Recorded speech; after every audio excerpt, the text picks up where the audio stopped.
So you've been listening to the podcast, you've heard my message, you've watched my interview, my midlife valuation with Amy, and you know that this idea of being kinder to yourself makes sense. Like you really do need to start working on showing up for yourself in a kind and compassionate way, especially as you're trying to change and slay the dragons that get in the way of making those changes in our life.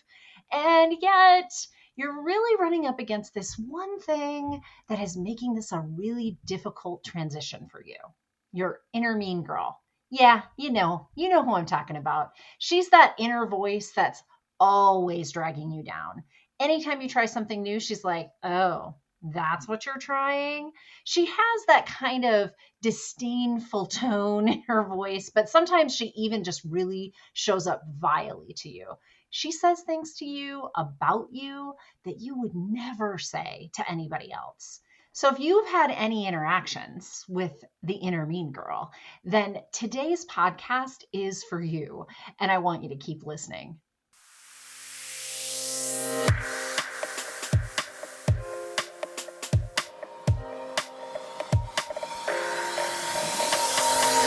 Welcome.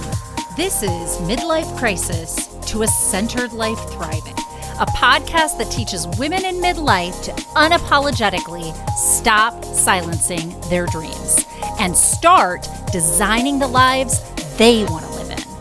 I'm your host, Dr. Natalie, and as a clinical psychologist of the last 2 decades and a twice divorced single mother myself, I not only know how hard it can feel heading into midlife, I am living it right here with you.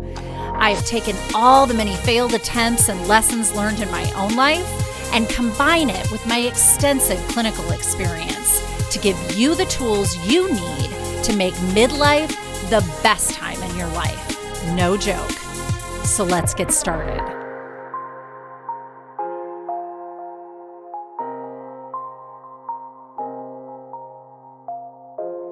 Welcome back, everybody. I can't wait. I'm actually going to be releasing throughout the fall an old podcast, which really isn't that old since this is season 1 of my podcast, but a podcast I've already done really early this year that I think fits with the subject matter that we're talking about this fall. And because I can, I'm going to be bringing back some of the ones that were my favorites and that I think have valuable information in them that are really useful to you. So if you've only started listening to me in recent months, now is actually the time to be here because I'm going to have us just bring some of these oldies but goodies back and help you out if you haven't gotten through the entire first season of the podcast yet. So this one on the inner mean girl is definitely near and dear to my heart, mostly because I have myself my own inner mean girl who says nasty things to me all the time, even still. Yeah, that's right. I practice what I preach because I know how our inner wiring works. And I know that we've all got this naysaying part of us. Some people call this a limiting belief or having a scarcity mindset. There's a lot of ways that we talk about this idea that we have this internal voice that always seems to be dragging us down. In actuality, what it's dragging us towards is an old pattern of behavior that we think is the thing that's going to save us in that moment. So if we start to venture out and do something new, inner mean girl is her loudest for sure. But let me have you listen to this original podcast where I talk about the inner mean girl, why I use that as my metaphor for this internal system, and what some tips are for how you can manage this in your life. I am going to be talking this week about inner mean girls. That inner self-critic that we all love to hate so much. And I know that you have one. We all have one. I call it the inner mean girl. I don't know if you've ever seen the movie Mean Girls. A long time ago, was a SNL riff. I think that Lindsay Lohan was the lead. I can't remember all the actresses that were in it. But anyway, it was basically this parody of being in high school. And there were the plastics, which were like the popular girls, and then all the other social factions, I guess, that happened in high school from there. And it was called Mean Girls. And there was this book involved. I believe, if I remember correctly, it was called the Burn Book, because if anybody found it, it should be burned. But essentially, or maybe it was because people are burning people, essentially, it is a book full of really nasty things about people. And these plastics or popular girls added to it. So it was just people that they had vendettas with, were feeling ragey at, and they just would, draw pictures or put a picture in and just say nasty things about them. Now, when this book got found out, it created utter mayhem within this high school. Utter mayhem. So all the girls that were named in it started to be mean to one another, because what they realized is, if somebody knew about this and wrote about it in this book, then the only person that could have told them was my friend Sally over here. And so that means Sally broke my trust. So that, like, there was just people fighting with everybody, friends fighting with friends. It was mayhem. And that's as much as we need to talk about Mean Girls, the movie. But I call our inner self-critic this mean girl, because that is the kind of thing that is going to happen. When we have that self-critical thinking, it creates utter mayhem on the inside. And not only that, it creates a real fear and distrust with ourselves. Right? And if we're not trusting of ourselves, we're never going to step into our power. We're never going to make the call to do the thing that we're dreaming about doing for ourselves. We will always talk ourselves out of it. And we might fancy that up by calling it rational. I'm thinking rationally, Dr. Natalie. I can't do that because of A, B, C, and D. I don't really care if you print it up. I know what it comes down to. What it comes down to is this inner critical thinking. So the topic today is this inner mean girl. Why is she there? What the heck do we do with her? Does she have any purpose whatsoever? Because most of us, again, just love to hate her. Like, if we could, would cut her out of our lives, right? Well, let me give you a little background on the inner mean girl and this self-critical thinking and why it's there. If you think about it, inner mean behavior is our own shaming of ourselves, right? So in many ways, and I'm sure you've heard this before, but in many ways, it is taught to us by society. Like, if you could meet this ideal, then you wouldn't have to be critical of yourself. But if you meet anything less than this ideal, then the inner mean girl has to come out to remind you of all the ways that you are less than, as a means to motivate you, shame you into doing better, I guess. It honestly, when you start to think about it in that way, it doesn't make a lot of logical sense why we would do this. It does make a lot of biological sense, though. So let's talk about neurobiology and what shame, what its purpose is. I mean, it's around. And so what I can tell you about anything that's around behaviors that we do to ourselves, that we do to others, if a behavior continues to be repeated, not just with you, but across generations, intergenerationally, there is an adaptive quality to it.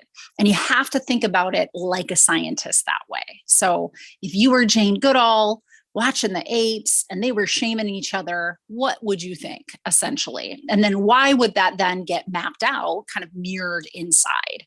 So it's that inner critic voice, but it used to be, your mom's hypercritical voice of you, or yes, a friend's or a sister's, or societies in general, teen magazine, whatever you want to, wherever you want to point those fingers. So why do we do this, right? Well, the neurobiological or biological function of shame is to pull us back into the tribe, right? So we are pack animals. We have to live in groups of people. We're tribal beasts. If humans were to live in isolation of one another, we would not have made it as far and as much as we have, right? One of our beautiful adaptive skills is this ability to reason, and also this ability to interpersonally connect. So we have an actual neurobiological need to be in community with one another, to be loved, to feel like we belong. And it has been, over time, millennia, it's been really hardwired into us. So you're not in one lifetime, all of a sudden be somebody that gets to be a social introvert that never wants to have any belonging to anyone. You can tell yourself that. You will feel loneliness. You will start to feel the effects of not being in connection with other people. What's one of the worst things that we do to prison inmates? We put them in isolation for long periods of time. And not just isolation interpersonally, but isolation from any kind of sensory input as well, like in a dark cell, nobody's there to talk to, nothing to see, essentially putting them where they have no contact with any connection outside of them. So we have this neurobiological need.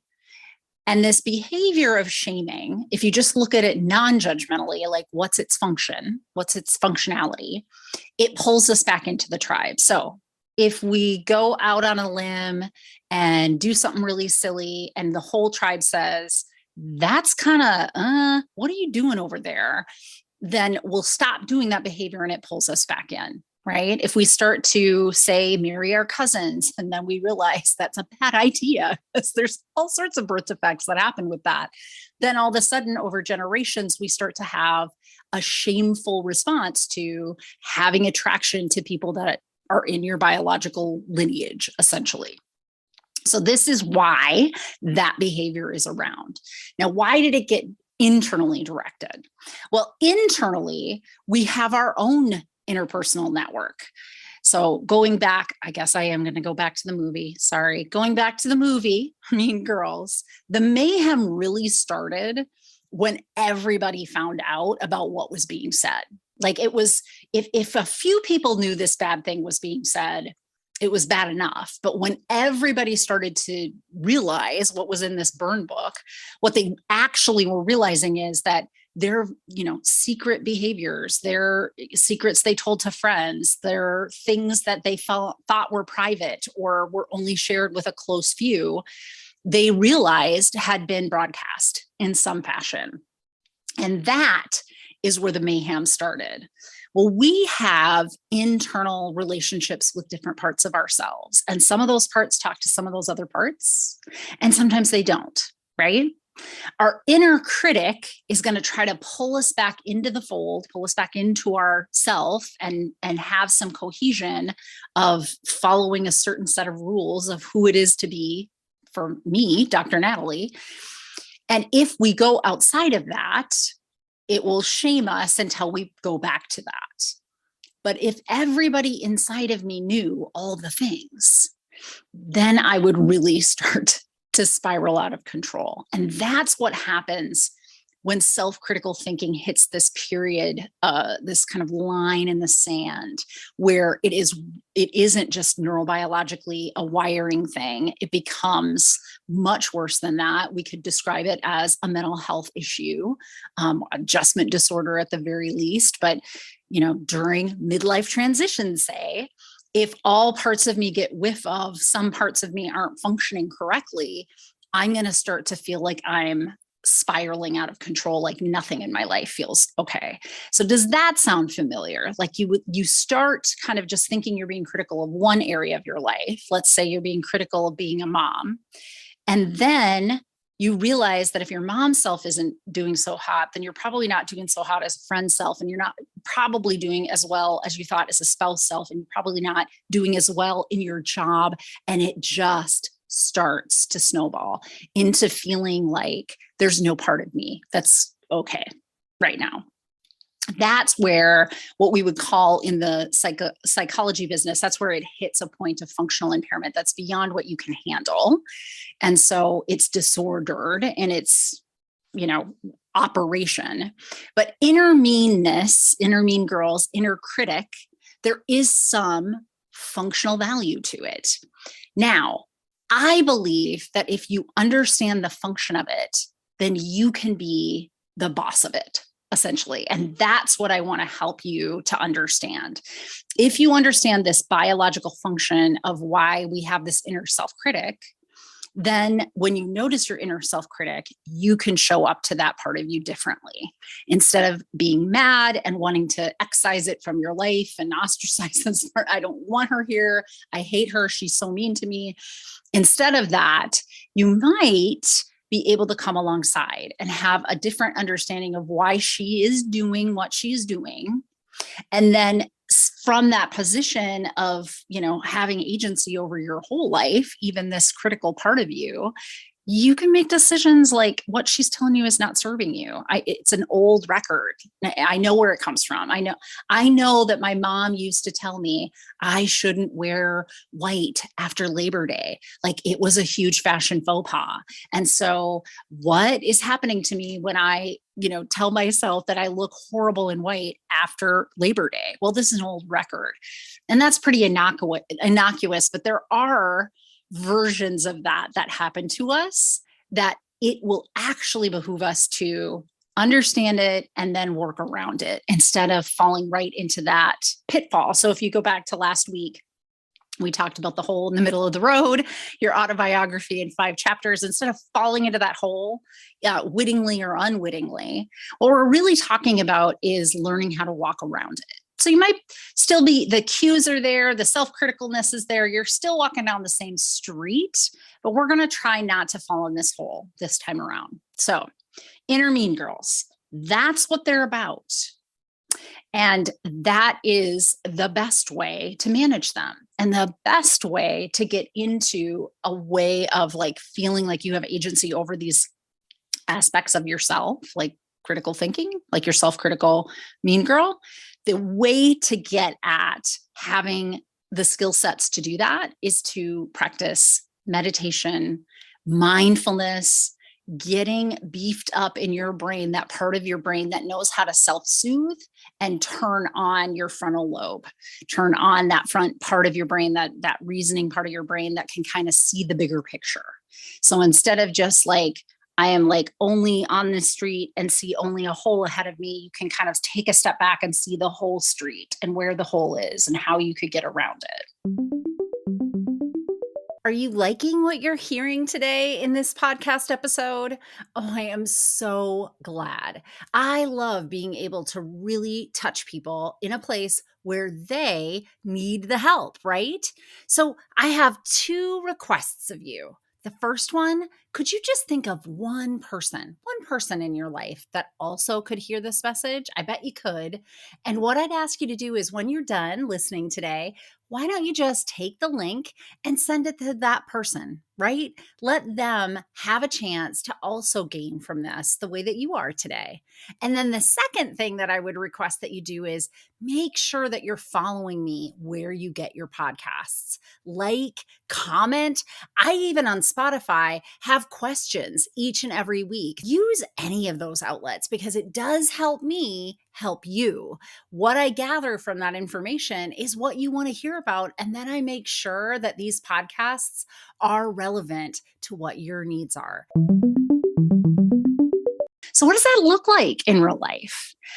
I'm going to give you a real world example that comes up considerably for women in midlife. Body image. It's a real weird one. Like it's been terrible all our lives. Let's be real. Women have gotten a real hard knockout on life with body image.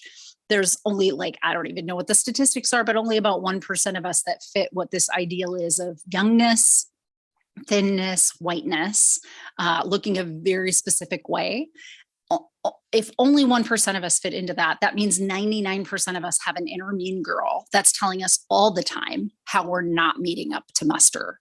And if you have that haranguing at you all your life, it gets super backwards when you get to midlife and your body starts changing.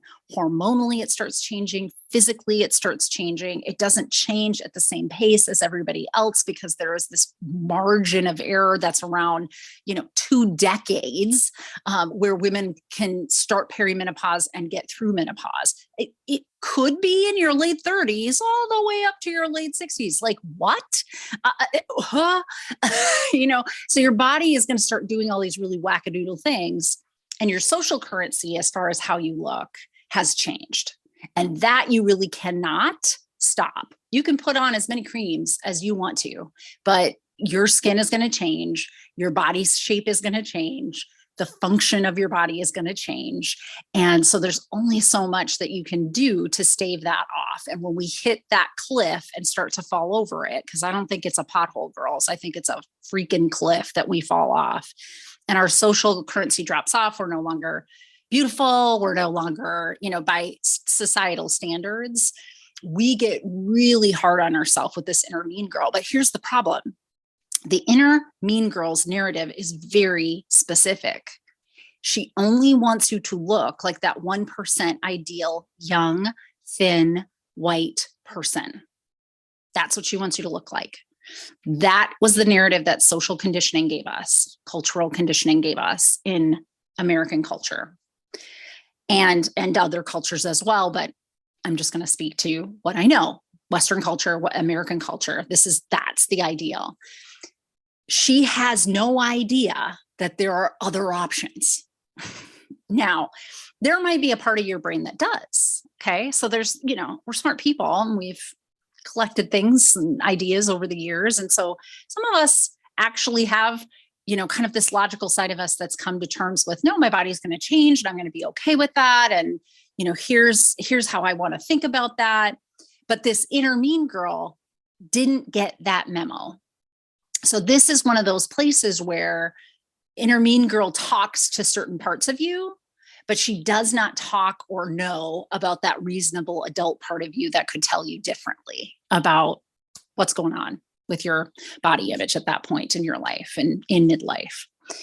So what do you do with this, right? Let's go back to mindfulness. There's this part of our brain that is very central. It's kind of at the core of our brain. So you can think of your spinal cord kind of as your arm. And if you were holding a fist, your fist is your brain.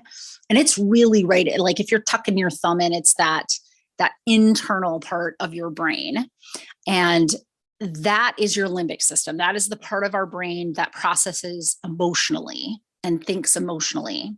It also is a part of our brain that it helps to navigate fight, flight, freeze responses. Most of those are actually navigated by our gut brain, which is all the polyvagal nervous system that goes through our gut. But for all intents and purposes in the actual brain, the limbic system is what houses kind of that fight, flight, survival response and also emotional relevance or emotionality. That part of our brain is not very smart. Okay. And that's the part of our brain that our inner mean girl works, and she works it hard. She wants to get the ear of that emotional, not so bright part of our brain that immediately, like, it's an inflammatory response that it has. It's like, oh my gosh, my inner mean girl just told me I have a big fat roll and I have my jowls hanging because I'm, I don't have that taut skin anymore. What am I going to like? She wants to get the ear of that emotional part of you that just gets charged up almost immediately. And you're falling right on that cliff, right into that hole right away if she gets the ear of that emotional part of you. So how do we calm that part of us down? When it's activated, here's the problem. When it's activated, it overrides that reasonable a part of our, the part of our brain that can think clearly, that has problem solving, that has stored this information that you're thinking you're going to be thinking about yourself a little bit differently. You have a different outlook on what your life can look like, what your body image will be in your adulthood. Yeah, that part of you actually gets cut off when the inner mean girl is able to get that emotional part of your brain really activated. And so the trick is that there has to be a mechanism to start to soothe that part of your brain. And there happens to be a very, very small bridge between the medial prefrontal cortex and this part of your the limbic system, the emotional part of your brain. So it's kind of behind, like internally behind your forehead, but it's like on the inside. It's the part where the frontal lobe starts to touch in inner core limbic system. So if you were, again, you had the fist, I'll put this in the notes for the podcast, but this is a Dr. Dan Siegel hand model of the brain. The brain's frontal lobe resides behind the knuckles, which would be kind of like behind the forehead. And if you peeled open your fingers, that internal thumb curled up in your fist is your limbic system. And that, backside of the middle finger is kind of where the frontal lobe starts to touch that limbic system. So that's where this bridge is going to be. But it is strengthened by being able to have focus and be present in the here and now. And then culture has taught women over time that their social currency is actually based on dual tasking or multitasking. That's my favorite. It's not actually a thing. We'll get to that too. What happens is we don't always have a very strong medial prefrontal cortex to do the self-soothing, because we have been training our brain across the years to have like a scanning of all of the things in our environment. We want to know what's up in every different way, and we're going to multitask everything. We tend to be worried about what is this future thing that's coming my way. I need to plan for that. And if I worry enough and I plan problem solve enough, then the negative outcomes probably won't happen. This is kind of what we have generated as our baseline for thinking as women in America. And unfortunately, that works against having a strong medial prefrontal cortex that can self-soothe that limbic system, that can connect that reasonable part of our brain that knows my body image is going to shift. My rules of life body image is shifting. I've made that decision. It's not connecting to that limbic system, that emotional center of your brain. So how do you get that to happen? You get it to happen through mindfulness and meditative practice. This is why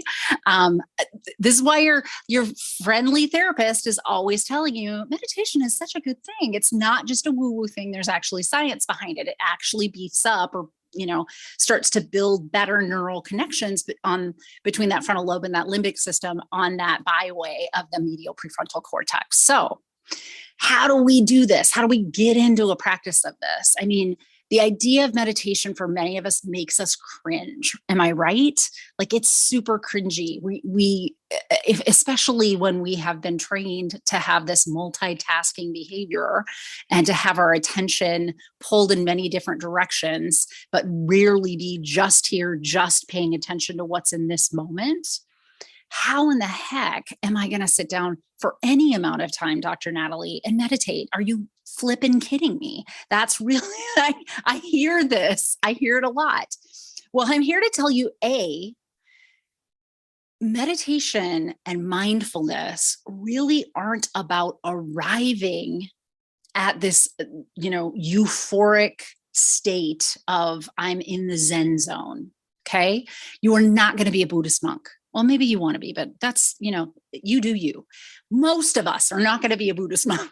Most of us are not going to have, hour of time where we're able to just stay focused on just the here and now, just the, mantra that we're, repeating in our meditation or focusing on our breath. Like none of us are going to come out the gate and do that for sure. And many, many, many of us are never going to get there. And that's okay, because that doesn't build your capacity. That is a capacity that's been built and you're riding on. So here's the difference. Let's think about this like physical body. If I sent you to the gym and I asked you to bench press 100 pounds and you've never picked up a weight in your life, that would be too difficult, right? If I asked you to lift that weight and hold it up for a period of time, that would be too difficult. So the answer to could you get there is, well, yeah, but we're going to start with the 5-pound weights and then we're going to graduate to the 10 and the 15 and so on and so forth. And over a course of months of time, we will build muscle mass. And as that muscle mass builds, I have more strength and I have more ability to add more weight. And I can even sustain holding it up for longer periods of time because I have built that muscle mass. We need to help you actually build the neurological mass in your head, the muscle mass in your head, essentially. So for you, the practice is not about arriving at a place where you're in a meditative state, but about continuing to turn your mind towards that meditative state. So here's how I want you to think about it. If you are not driving, if you are somewhere where you can do this with me, I just want you to like gaze downward or close your eyes. And we're just going to do this for like 30 seconds. We're just going to focus on the breath just for 30 seconds. Okay. I just want you to notice, how does it feel coming in, out? Is the air cold? Is it warm? Do you feel it in your mouth, in your throat, in your chest? Well, just what are you noticing as you're breathing in and out? Not changing any of your breath, just noticing your breath.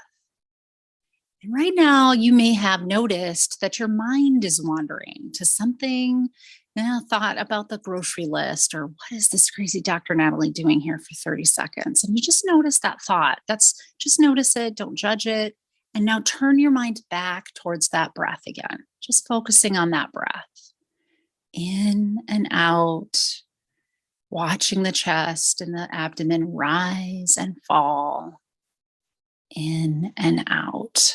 And again, your mind might wander, and that's okay. Just notice that it wandered off again. Pull it right back to your breath. Noticing that breath, naming what you're noticing. So what was that like? It's like 30 seconds, maybe a little bit more. 30 seconds of trying to focus on your breath. How many times did your mind wander? Mine on average wanders like, 10 times in 30 seconds. It's annoying. I have a lot of thoughts running around in my head. And what that means is if my brain wanders 10 times and I pull it back in, and it wanders and I pull it back in, that's a wrap, right? So we go back to the analogy of lifting weights. If you do 10 reps, you're building muscle. So if my mind wanders 10 times and I pull it back in, that's what's building the capacity. That's what's building that neurology in your head. I'm just so grateful that you are a loyal listener and that what I'm delivering here is something that you want to be listening to each and every week. There are just other ways that you can be working with me through learntoloveyourstory.com, and I want to make sure that you know what those are. Now, for starters, all of these are links that you would find in the notes for every single podcast. And if you found me in a post on learntoloveyourstory.com, all of these links are there as well. But there are 3 ways that you can work with me. The first, and the one that I really strongly recommend, is join my Facebook group, join my community. This is a place where we can all talk with one another about what you're hearing me put out on podcasts, write in my blogs, and you really get some support, some community around making change, working towards that centered life thriving that you want. The second thing is I have a whole set of courses online, all there, right there for you, that will teach you and walk you through with workbooks, with guided meditations. So if you haven't seen that, you should at least go over and browse. And then my last and my favorite way is to meet with you one-on-one. I do a free consultation for an entire hour. It's called a midlife valuation. And that's what we're going to do. We're going to look at the value of your midlife. We're going to compare that to the goals that you have for yourself. And we're going to help you come up with a plan where there's gaps there. And it's all free to you. So these are the 3 ways to get started working with me in another way if you're loving what you're hearing on the podcast. All I want you to do is start thinking about, how do I build that practice in? And all I want you to commit to is like 5 minutes a day, not even all at once. I like 60 seconds, 30 to 60 seconds at a time, and build yourself up to about 5 minutes a day, right? Do it a couple times a day. Do it in the beginning of the morning. Do it again before you go to bed. Hook it to something you're already doing. That's a really good behavioral practice to create a new habit, is to create a cue. So you tie it to something you're already doing. I focus on my breath for 30 seconds while I'm, once I finish brushing my teeth, for instance. So you're just hooking it to something you're already doing. I do it as soon as I open my eyes in the morning, or I do it as I put my head on the pillow before I go to bed. Things that you're never going to miss, that you always do every day, just hook it to something like that.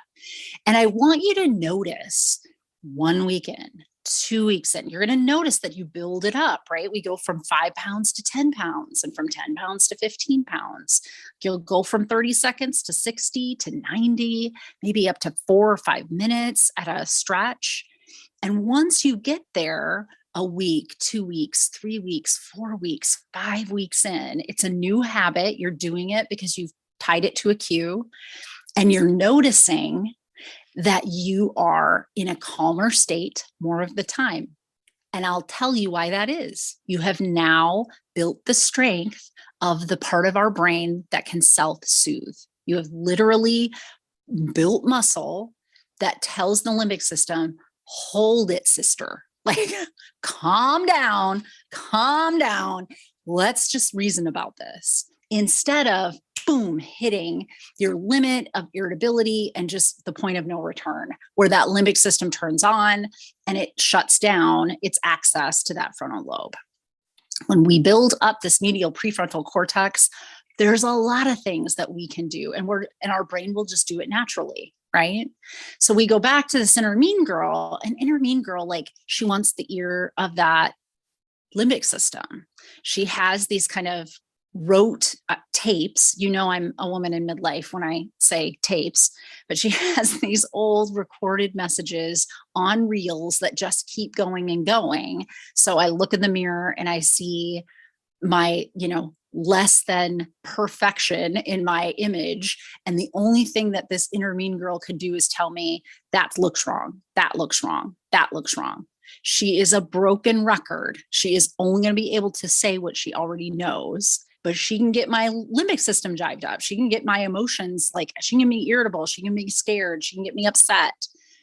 So if I haven't built up that medial prefrontal cortex to say, hey, let's slow down here.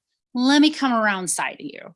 Let me come around side this mean girl. Okay, you're just telling me things that I would have learned, well, shoot, when I was 11, 12 years old. I'm now 46. It's no longer applicable. So I hear you. You're an old recording. I see you over there. I'm not worried about you being here, inner mean girl. What you say is not relevant. And I don't have to then get all the parts of me on the inside riled up, right? I don't have to have, oh my gosh, this mayhem going off where, because I'm down in that area, well, now I'm mad because I also am not mothering very well. And I also am not, doing very well in this new business venture of mine. And I'm also like, it just starts to snowball, right? Limbic system loves to do that. It just will start to generate that negative energy within your mind. And then, of course, within your whole body mind. So building through meditation and mindfulness practice, that medial prefrontal cortex is the key. It's the key to not taking your inner mean girl so seriously, to understanding her origins, why she does what she does, to not letting her get the ear of the limbic system, or if she does, being able to turn on that self-soothing medial prefrontal cortex to say, hey, let's slow our roll. What's really going on here? It turns out at 46, I won't look like I'm 16. So we're going to be fine. But I hear you over there, mean girl. You only know to say what you've been taught to say. Let me bring my adult self online here that knows something different, that could do this differently. Right? So that's it, guys. This inner mean girl, she is tameable. She is manageable. She is somebody that could be brought into the fold of all of who you are as a person without wanting to ostracize or push her away. Now, you may have a particularly nasty inner mean girl. And if you do, or you find yourself in those places where it snowballs more often than not, and you don't seem to be able to pull yourself back in, well, then you might think about therapy. You might think about talking to somebody like myself professionally and figuring out a way, not just with the mindfulness and meditation, but other ways that we could help you kind of rewrite those narratives. Because sometimes those messages are really, really strong and we can't think outside of them. And counseling works, right? But for the rest of us, I just want you to try. I just want you to commit for yourself to this idea of, I'm just going to do like 30 seconds, 60 seconds, 90 seconds of this focusing on my breath, or focusing on a taste in my mouth if I put something in my mouth, or focusing on a texture.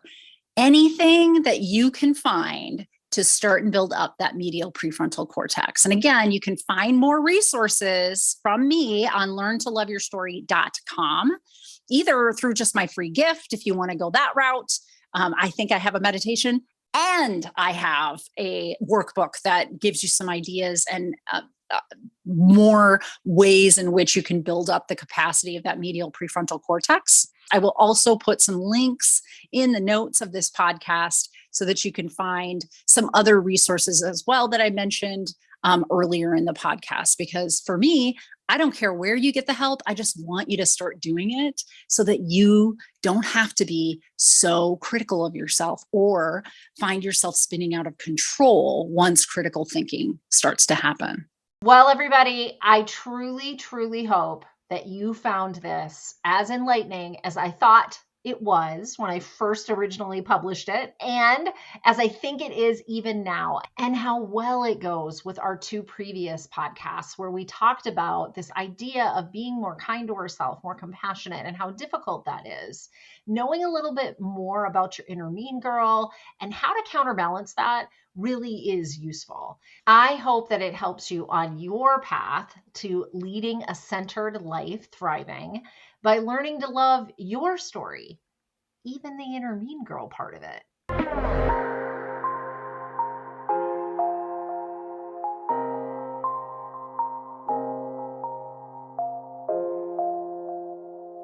All right, so I'm adding a little addition here. It's the legal stuff.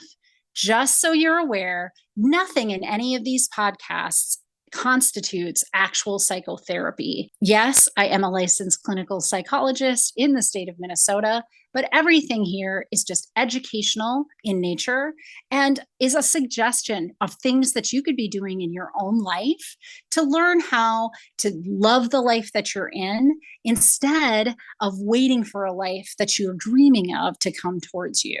So just remember, this is not therapy. And if ever you need any resources for mental health, look in my notes and I'll always have a little blurb at the bottom where you can click on a link and get those services for yourself.